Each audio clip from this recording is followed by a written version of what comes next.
Kadang, dunia itu lucu. Orang bilang uang bukan segalanya. Tapi nyatanya, hampir semua orang menilai harga dirimu dari apa yang melekat di badanmu. Namaku Sarah. Aku dan suamiku, Irwan, sudah 5 tahun menikah. 5 tahun yang bukan berisi bunga-bunga, tapi berisi keringat, air mata, dan rasa malu yang kami telan bulat-bulat setiap hari. Irwan adalah pria paling jujur yang pernah ku kenal. Dia bekerja sebagai kuli panggul di pasar pagi, lalu lanjut menjadi ojek pangkalan sampai tengah malam. Tangannya kasar, kapalan, dan selalu bau matahari. Sedangkan aku hanya buruh cuci keliling yang seringkali pulang dengan punggung yang seolah mau patah. Kami tidak mengeluh pada Tuhan, tapi manusia seringkali membuat kami merasa tidak layak untuk hidup. Malam itu adalah acara syukuran di rumah kakak iparku, Mbak Maya. Suaminya seorang pengusaha material sukses. Kami datang dengan baju terbaik yang kami punya. Baju lebaran 3 tahun lalu yang warnanya sudah mulai pudar. Loh, Irwan, Siska? Baru datang. Sapa Mbak Maya di depan tamu-tamunya yang perlenteh. Matanya menyapu penampilan kami dari atas ke bawah dengan tatapan yang sulit diartikan. Ayo masuk. Tapi maaf ya, kursinya kayaknya sudah penuh. Di teras belakang masih ada dingklik kok.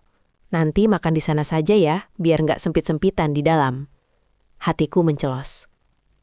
Di dalam sana, sepupu-sepupu yang lain tertawa sambil memegang piring porselen berisi rendang. Sedangkan kami diarahkan ke belakang, dekat tempat cuci piring. Nggak apa-apa, Rah, kita ke belakang saja. Bisik Irwan sambil menggenggam tanganku. Tangannya yang kasar terasa sangat hangat, berusaha menguatkan. Di belakang, kami disuguhi nasi sisa yang sudah agak mengeras. Saat aku hendak mengambil air, aku mendengar suara tawa dari dalam. Kasian ya Irwan, dulu sekolah paling pintar. Sekarang cuma jadi kuli. Istrinya juga cuma tukang cuci. Emang benar kata orang, nasib mah nggak kemana. Kalau dasarnya susah, mau kerja keras kayak apa ya tetap di bawah. Suara itu milik sepupunya. Suara yang cukup keras untuk memastikan kami mendengarnya. Irwan berhenti mengunyah. Dia menunduk dalam. Aku melihat satu tetes air mata jatuh ke atas nasinya. Dia tidak marah. Dia hanya diam. Dan diamnya Irwan jauh lebih menyakitkan daripada makian manapun. Kehidupan seolah belum puas menguji kami. Bulan depannya, Irwan kecelakaan saat mengojek. Motor tua satu-satunya yang kami punya hancur ditabrak lari. Kakinya terkilir parah, dan kami tidak punya uang untuk ke rumah sakit. Hari itu, aku memberanikan diri meminjam uang ke keluarga. Aku mendatangi Mbak Maya. Duh, Rah, bukan nggak mau bantu. Tapi kamu tahu sendiri kan, uang sekolah anak-anak mahal. Lagian, kalau aku pinjamin, kalian mau bayar pakai apa? Buat makan aja susah. Ucapnya sambil sibuk memoles kuku. Saran aku sih, mending Irwan cari kerja yang beneran. Jangan cuma ngandelin tenaga kuli. Zaman sekarang otak yang dipakai, bukan otot. Aku pulang dengan tangan kosong. Di jalan, aku menangis sejadi-jadinya. Aku merasa gagal menjadi istri. Aku merasa kami dihina, bukan karena kami jahat, tapi karena kami tidak punya angka di dalam rekening bank. Malam itu, Irwan yang masih menahan sakit di kakinya, memegang tanganku. Rah, maafin Mas ya. Mas, janji, ini terakhir kalinya kamu dihina karena Mas. Mas akan cari jalan. Tolong kasih Mas waktu. Irwan bukan tipe orang yang banyak bicara. Setelah kakinya agak sembuh, dia tidak kembali ke pasar. Dia mulai sering menghilang ke warnet tua di ujung gang setiap malam setelah pulang kerja serabutan. Ternyata, dia belajar. Dia belajar tentang sesuatu yang saat itu kami anggap mustahil.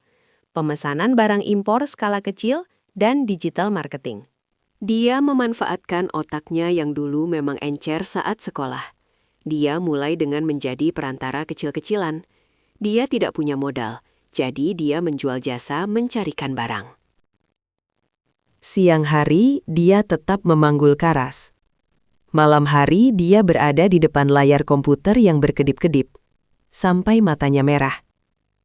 Aku mulai belajar menjahit. Kami berhenti makan daging.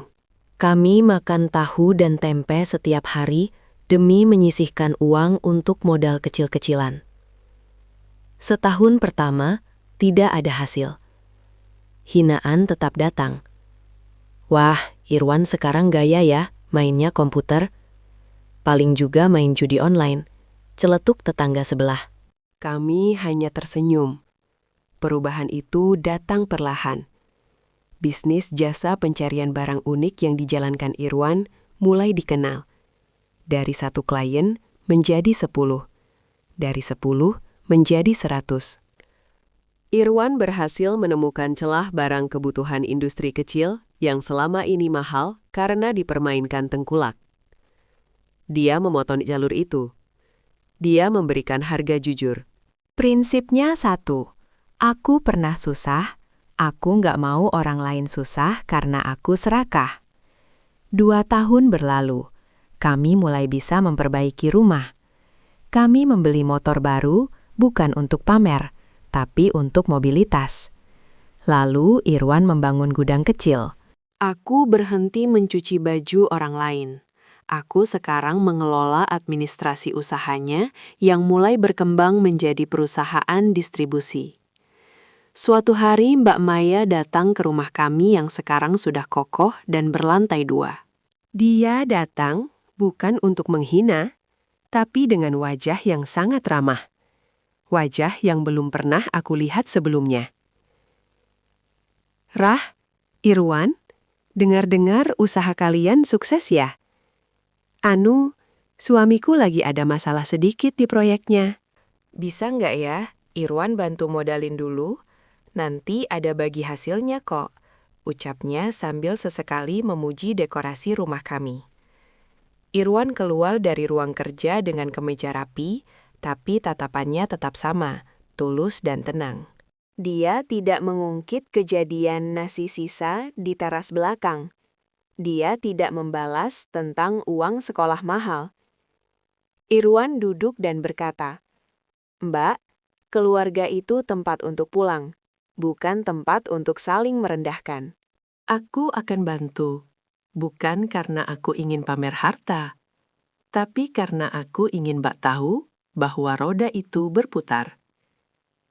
Dulu Mbak bilang kami nggak punya masa depan, karena cuma pakai otak. Hari ini, aku pakai otakku untuk membantu orang yang dulu meremehkanku. Mbak Maya tertunduk malu. Sangat malu. Kini, kami memang sudah berada di titik yang dulu hanya ada di mimpi. Kami punya mobil, rumah mewah, dan tabungan yang lebih dari cukup. Tapi setiap malam sebelum tidur, aku dan Irwan selalu melihat tangan kami masing-masing. Tangan Irwan masih ada bekas kapalan itu, meski sudah menipis. Dan tanganku masih ingat perihnya sabun cuci yang menggerogoti kulit. Uang itu cuma titipan, Rah. Dia bisa bikin orang jadi raja, tapi bisa bikin orang jadi iblis kalau nggak hati-hati, bisik Irwan suatu malam. Kami tidak menjadi kaya untuk membalas dendam dengan kemewahan. Kami menjadi kaya agar tidak ada lagi orang di keluarga kami yang harus makan nasi sisa di teras belakang hanya karena mereka tidak punya uang. Penghinaan itu adalah bahan bakar kami. Dan kini apinya telah padam, menyisakan cahaya yang menerangi jalan orang-orang di sekitar kami. Jangan pernah meremehkan orang yang sedang berjuang di bawah. Karena kamu tidak pernah tahu doa mana yang akan dikabulkan Tuhan dan usaha mana yang akan mengubah nasib seseorang dalam semalam. Harta bisa dicari, tapi harga diri itu harus dijaga, bahkan saat kamu tidak punya sepeser pun di saku.